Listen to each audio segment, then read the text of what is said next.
Bihar public service commission के द्वारा headmaster की एग्जामिनेशन 31 मई 2022 को हेल्ड करवाई गई थी। इस वीडियो में हम लोग उस क्वेश्चन पेपर को डिटेल्स में देखेंगे और उसका एनालिसिस करेंगे। क्वेश्चन की बात करें तो टोटल 150 क्वेश्चन दिए गए थे और जैसा कि प्रीलिमिनरी एग्जामिनेशन में बीपीएससी के द्वारा क्वेश्चन पूछे जाते हैं उसी पैटर्न पर यह क्वेश्चन पूछा गया था। इस क्वेश्चन में भी 5 ऑप्शंस दिए गए थे। जो एग्जामिनेशन आने वाली है बिहार पब्लिक सर्विस कमीशन की, उनके लिए ये क्वेश्चन पेपर काफी इंपॉर्टेंट रहेगा। हम लोग स्टार्ट करते हैं क्वेश्चन नंबर 1 से। सबसे पहला क्वेश्चन है कि कांग्रेस ने उदारवादियों पर आक्षेप पर सुरक्षित वाल्व सिद्धांत का किसने प्रयोग किया था? सेफ्टी वाल्व थ्योरी जो है इसका प्रयोग सर्वप्रथम लाला लाजपत राय के द्वारा किया गया था। हम लोग जानते हैं कि इंडियन नेशनल कांग्रेस की स्थापना 28 दिसंबर 1885 को मुंबई में होती है। गोकुलदास तेजपाल संस्कृत जो महाविद्यालय है उसमें होती है, जिसके कि चेयरमैन जो थे वो WC बनर्जी थे और इसके फाउंडर फादर जो है वो एवो ह्यूम को माना जाता है। तो अंग्रेज लोग मिलकर ऐसा माना जाता है कि कांग्रेस को इसलिए स्थापित किए थे कि वो अंग्रेजों के जो इंटरेस्ट हैं उसकी रक्षा कर सके कांग्रेस। तो यही है सुरक्षित वाल्व सिद्धांत। ये इंग्लिश जो रूल थी उसको सुरक्षित करने के लिए यहां पर इस शब्द का इस्तेमाल किया गया है। क्वेश्चन नंबर 2 में पूछा गया है कि स्वतंत्रता आंदोलन के प्रथम चरण में अतिवादी भारतीय नेतृत्व द्वारा निम्नलिखित में से किसको समझा और संगठित किया गया था? तो यह बहिष्कार और स्वदेशी आंदोलन जो कि 1905 से लेकर 1908 के बीच में चला था, जबकि बंगाल पार्टीशन हुई थी। उस समय भारत का महान वृद्ध व्यक्ति ग्रैंड ओल्ड मैन जो है वो दादा भाई नौरोजी को कहा जाता है। दादा भाई नौरोजी इंडियन नेशनल कांग्रेस के सेकंड अध्यक्ष थे जब कलकत्ता में 1886 में कांग्रेस का सेशन होता है। तब भारतीय राष्ट्रीय कांग्रेस की प्रथम महिला अध्यक्ष के बारे में पूछा गया है। ये एनी बेसेंट हो जाएंगी। 1917 में कांग्रेस की सेशन कलकत्ता में होती है, उसकी अध्यक्ष एनी बेसेंट को बनाया जाता है। सरोजनी नायडू के बारे में यह है कि सरोजनी नायडू भारत की प्रथम महिला थी जो कि इंडियन नेशनल कांग्रेस की अध्यक्ष बनी थी और ये 1925 में जब कानपुर में सेशन हुआ था इंडियन नेशनल कांग्रेस का तब वहां बनी थी। तो इसका सही आंसर, चूंकि इसमें प्रथम महिला पूछा गया है और भारतीय महिला नहीं कहा गया है, इसलिए इस क्वेश्चन का आंसर एनी बेसेंट हो जाएगा।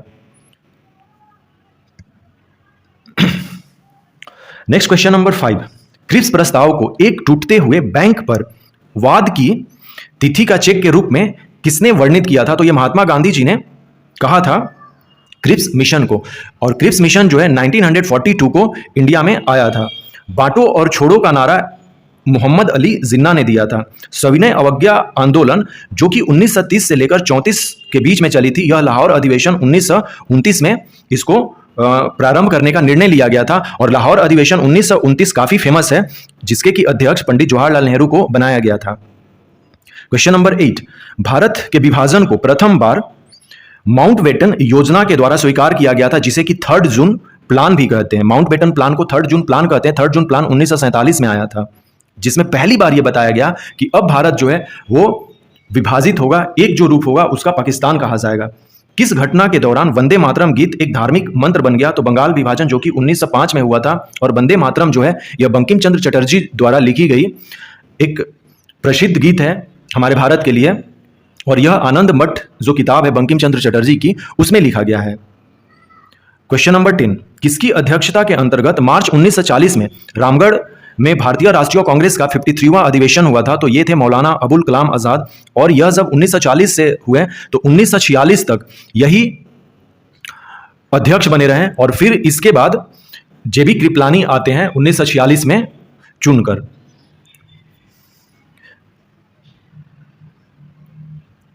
Question number 11। बौद्ध धर्म हिंदू धर्म के अंदर एक सुधार आंदोलन था, इन शब्दों को किसने कहा? तो VA स्मिथ। यह काफी फेमस हिस्ट्रियन है, इंग्लिश हिस्ट्रियन है VA Smith. Vincent Adam Smith करके इनका पूरा नाम है। किसने सोचा था कि प्रथम बौद्धवादी काउंसिल राजगृह में होनी चाहिए? तो अजातशत्रु ने सोचा था, क्योंकि उस समय अजातशत्रु राजा थे जब फर्स्ट बुद्ध काउंसिल जो है 483 BC में राजगृह में हुई थी। नेक्स्ट क्वेश्चन, जिसके की अध्यक्ष महाकश्यप थे, फर्स्ट जो बुद्ध काउंसिल हुई थी उसके, किसके द्वारा 3 प्रसिद्ध बंदरगाहों सोपारा, काम्बे और बड़ौच को गुप्त साम्राज्य में मिलाया गया? तो चंद्रगुप्त विक्रमादित्य के समय में। Option C is correct answer. वह प्रथम भारतीय मुसलमान कौन था जो दिल्ली का सुल्तान बना? तो इसमें उपयुक्त में से कोई नहीं होगा, क्योंकि कोई ऐसा मुसलमान नहीं था जो भारतीय था और वो यहां पर दिल्ली का सुल्तान बना। तो ऑप्शन ई इस करेक्ट आंसर हो जाएगा, इसलिए बिहार पब्लिक सर्विस कमीशन ने फाइनल ऑप्शन आंसर में अपना ऑप्शन ई दिया था। हम लोग यह क्वेश्चन पेपर जो है फाइनल आंसर की के थ्रू ही देख रहे हैं। क्वेश्चन नंबर 15, महान मुगल सम्राटों में से जैसे बाबर से औरंगजेब तक दो सम्राट राजपूत राजकुमारियों से पैदा हुए, वो थे जहांगीर और शाहजहां। क्योंकि सबसे पहले क्रोनोलॉजी इस तरह से है, 1526 में बाबर आते हैं, बाबर के पुत्र हुमायूं हैं, हुमायूं के पुत्र अकबर हैं, अकबर के पुत्र जहांगीर हैं, जहांगीर के पुत्र शाहजहां हैं और शाहजहां के पुत्र औरंगजेब है। तो इनके बीच में ये जो जहांगीर और शाहजहां हैं, ये दोनों राजपूत राजकुमारी के बच्चे थे। यही क्वेश्चन पूछा गया था, ऑप्शन सी करेक्ट आंसर हो जाएगा। क्वेश्चन नंबर 16, निम्नलिखित में से किसके द्वारा किसानों को उनकी खेती की जमीन से अलग कर दिया गया था? अस्थाई बंदोबस्त। मैंने रैयतवाड़ी पर अस्थाई बंदोबस्त 1793 में, अस्थाई बंदोबस्त 1793 में बंगाल प्रोविंस में लाया गया था। मैंने डिटेल्स में वीडियो इस पर बनाया है, मैं डिस्क्रिप्शन में लिंक दे दूंगा उसका। 1893 में किसने ब्राह्मण विधवा से शादी की थी? तो ये D.K. कॉर्वे। काफी फेमस ये नाम है महाराष्ट्र में। ये महिलाओं और खासकर विधवा महिलाओं और जो बच्चियों की शिक्षा है उसके लिए इन्होंने काफी किया है, जैसा कि ज्योतिबा फुले ने किया था, उसी तरह से D.K. कॉर्वे भी काफी फेमस व्यक्ति हैं। क्वेश्चन नंबर 18, किस अधिनियम ने इंग्लैंड में होने वाली वार्षिक परीक्षा के माध्यम से सिविल सेवकों की नियुक्ति को अनुमत किया? तो 1853 चार्टर अधिनियम के थ्रू। तो इसी के थ्रू जब हुआ, नहीं अब भारत के भी लोग जो है वो नियुक्त हो सकते हैं। तो पहले हमारे जो सिविल सर्वेंट थे 1863 में इनका सिलेक्शन हुआ था, रविन्द्रनाथ टैगोर जी के बड़े भाई सत्येंद्रनाथ टैगोर। तो वो किस एक्ट के थ्रू हुआ था? 1853 एक्ट के थ्रू। और 1853 में भारत का जो गवर्नर जनरल था वो डलहौजी था, जिसने कि डॉक्ट्रिन ऑफ लेब्स नामक जो योजना थी उसको ले आया था। 1530 में दक्षिण बिहार का वास्तविक शासक, बहुत ही सिंपल सा ये क्वेश्चन है, शेर खान, जिसको कि हम लोग शेर शाह सूरी के नाम से जानेंगे, जिनका शासनकाल इंडिया में हुमायूं को हराकर 1540 से लेकर 45 तक के बीच में रहता है। और शेर शाह के बारे में एक काफी फेमस क्वेश्चन है, इन्होंने ही पाटलिपुत्रा को फिर से स्ट्रक्चर किया 1541 में, और अब पाटलिपुत्रा को पटना के नाम से जाना जाने लगा। और शेर शाह का अर्थात कि शेर खान का जो मकबरा है वो सासाराम में स्थित है। तो सही answer option C is correct answer. Question number 20, Panchet की जागीर बिहार में एक भाग के रूप में निश्चित ही वर्णित है, यह पादशाहनामा में वर्णित है। ऑप्शन सी करेक्ट आंसर है इसका।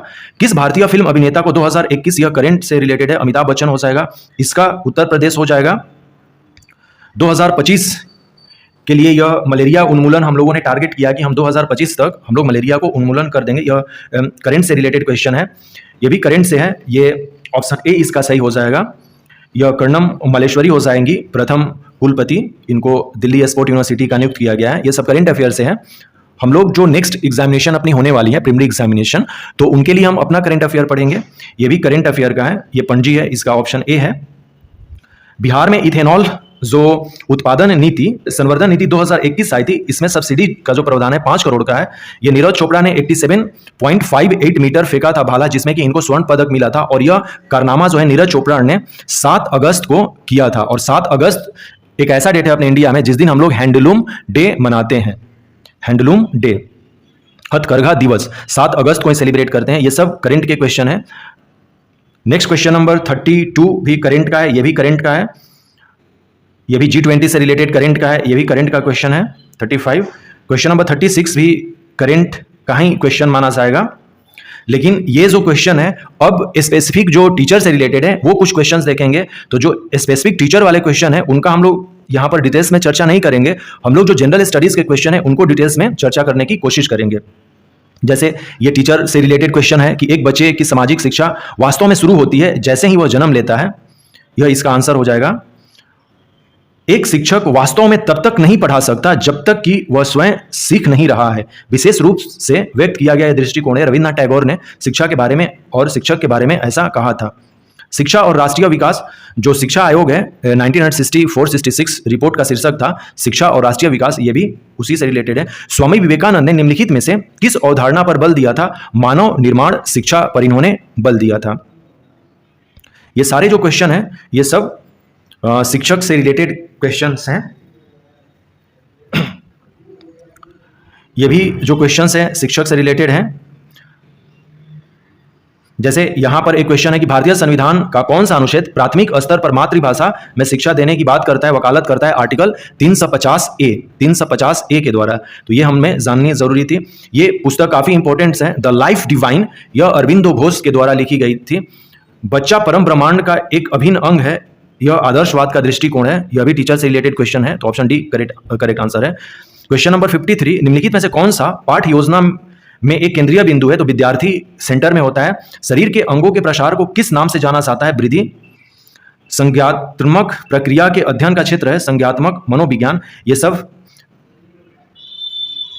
जो टीचिंग से रिलेटेड ये क्वेश्चंस हैं, तो इनको हम लोग डिटेल्स में नहीं यहां पर करेंगे।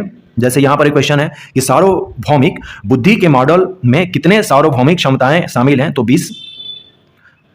बच्चों के किस आयु वर्ग के लिए शिक्षा का अधिकार अधिनियम मौलिक अधिकार है, फंडामेंटल राइट है? वो 6 से 14 साल के बच्चों के लिए।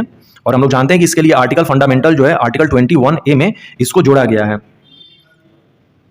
ये जो क्वेश्चंस हैं ये उन्हीं से रिलेटेड है, टीचिंग से रिलेटेड है।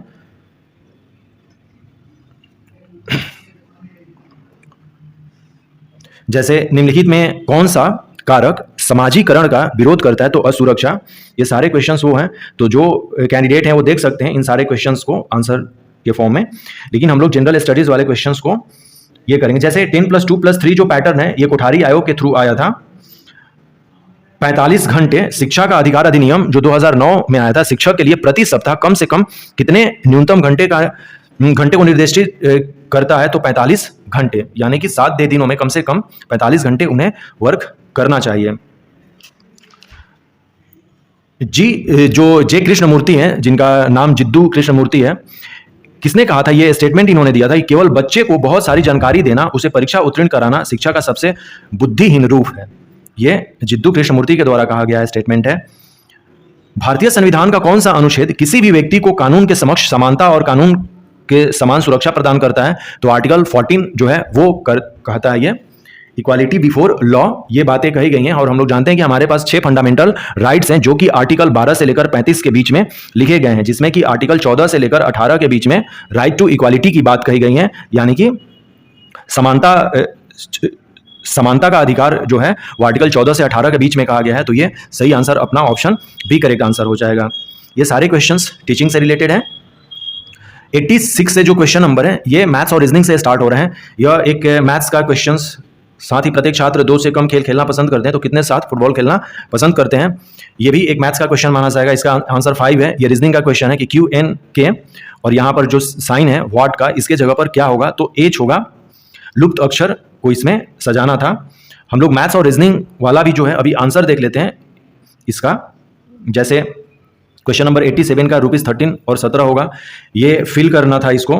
तो यहाँ पर J होगा, बाएं से दाएं हमें जाना है, तो ये J होगा, यहाँ पर S होगा, सॉरी यहाँ पर S होगा और यहाँ पर N होगा लास्ट में।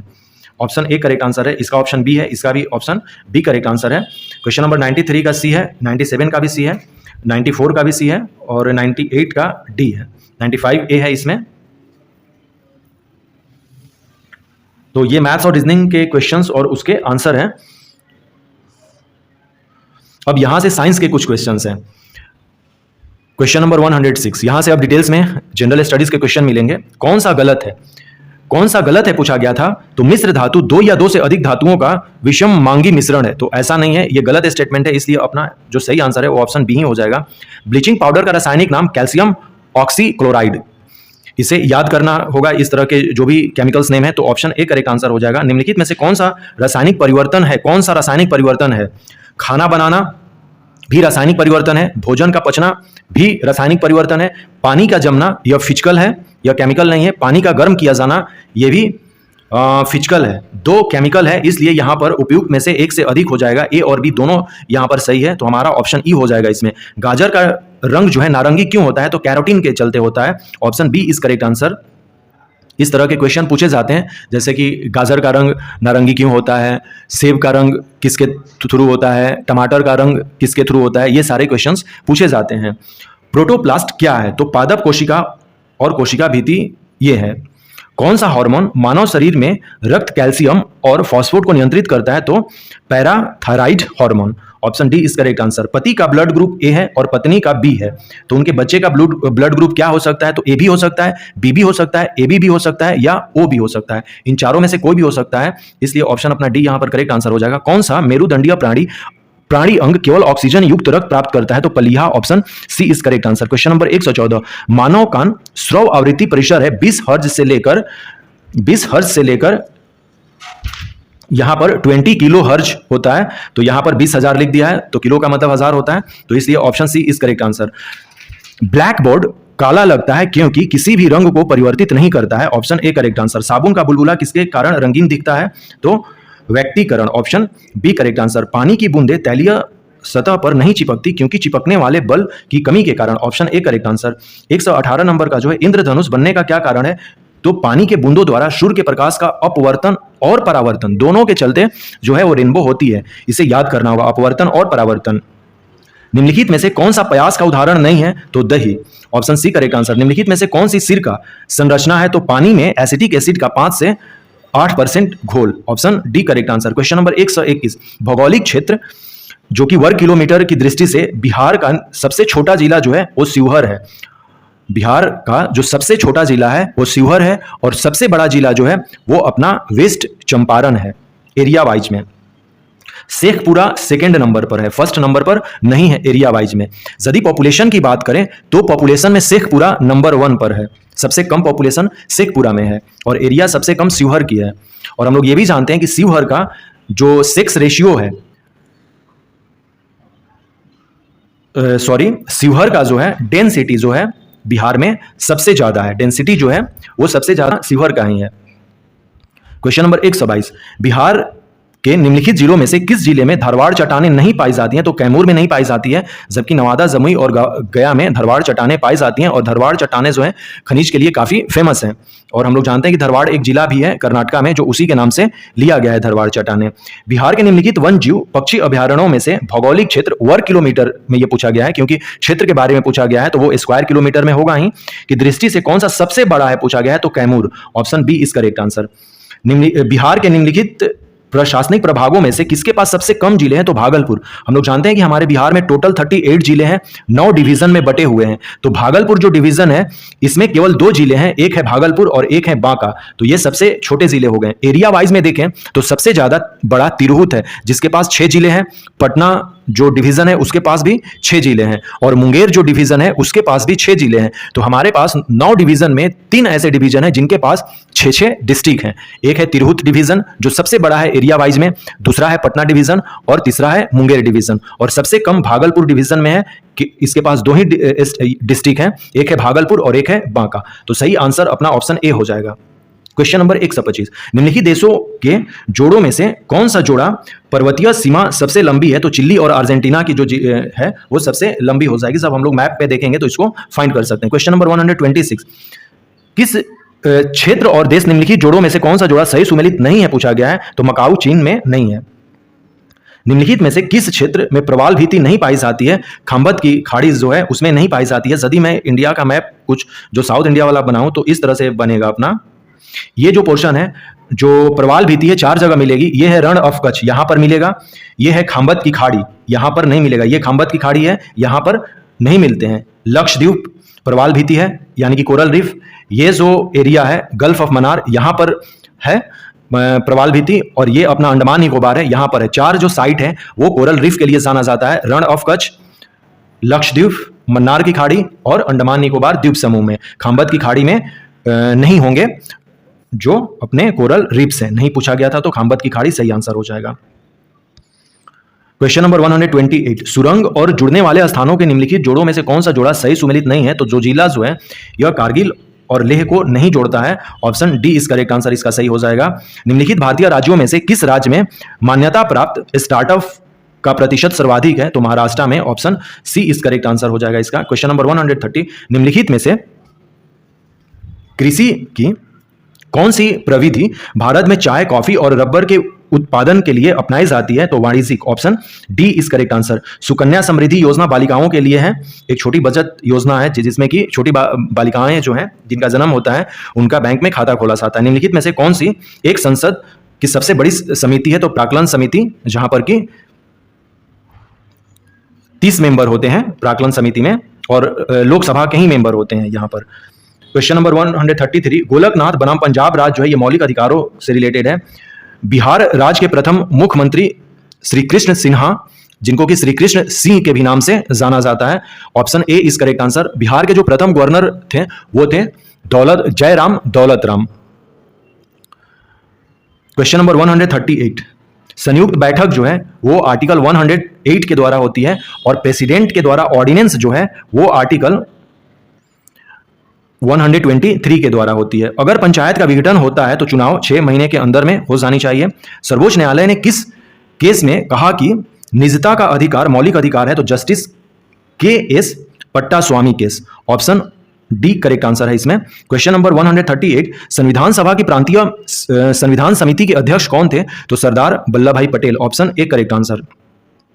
भारतीय संसदीय समूह की स्थापना कब हुई? तो 1949। 19 नवंबर 1949 को संविधान के किन किन उपबंधों को प्रभावी किया गया? तो नागरिकता, निर्वाचन और अंतरिम संसद। Option C correct answer. Question number 141, निम्नलिखित संस्थाओं में से राष्ट्रीय स्तर पर कृषि साख के लिए कौन सी उच्च संस्थान है? तो NABARD. Option C correct answer है। क्वेश्चन नंबर 142, सरकार ने निम्नलिखित में से किस समिति का गठन किया जिसने सिफारिश की कि किसानों की आय कैसे दोगुनी की जाए? तो ये अशोक दलवाई समिति 2022 तक करनी थी किसानों की आय दोगुनी, लेकिन ऐसा नहीं हो पाया।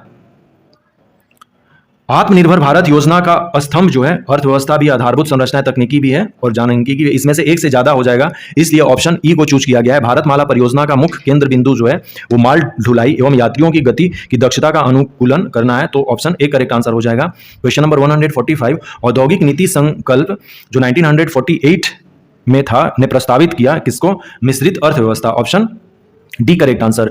बिहार आर्थिक सर्वेक्षण 2020-21 के अनुसार ग्रामीण बिहार में महिला श्रमिकों की जनसंख्या का अनुपात क्या था? तो 4% था। 147, जनगणना 2011 के अनुसार बिहार का लिंगानुपात कितना था? 918। ऑप्शन सी करेक्ट आंसर है इसका। क्वेश्चन नंबर 148, बिहार आर्थिक सर्वेक्षण 2020-21 के करंट से रिलेटेड है, इसका आंसर ऑप्शन ई दिया गया है। 15वें वित्त आयोग के जो अध्यक्ष हैं वो एन के सिंह है, और इसका टाइम पीरियड जो है वो है 2021 से लेकर 26 तक हो गया है। अब इसका एनके सिंह जो है इसके अध्यक्ष हैं। क्वेश्चन नंबर 150, मानव विकास सूचकांक की गणना के लिए निम्नलिखित में से कौन सा संकेतक आवश्यक है? तो इसमें स्कूल का भी है और प्रति व्यक्ति राष्ट्रीय सकल आय भी है, जीवन प्रत्याशा भी है, तो इसमें एक से ज्यादा हो जाएगा, इसलिए इसका सही आंसर ऑप्शन ई दिया गया है। SDI के बारे में, ह्यूमन डेवलपमेंट इंडेक्स के बारे में। अभी हमारे इंडिया के जो ह्यूमन डेवलपमेंट इंडेक्स है, हमारा जो रैंक है SDI में वो है 131। तो ये हम लोगों ने बिहार पब्लिक सर्विस कमीशन के द्वारा जो हेडमास्टर की परीक्षा हुई थी उसका हम लोगों ने डिटेल्स में क्वेश्चन और उसका आंसर देखा।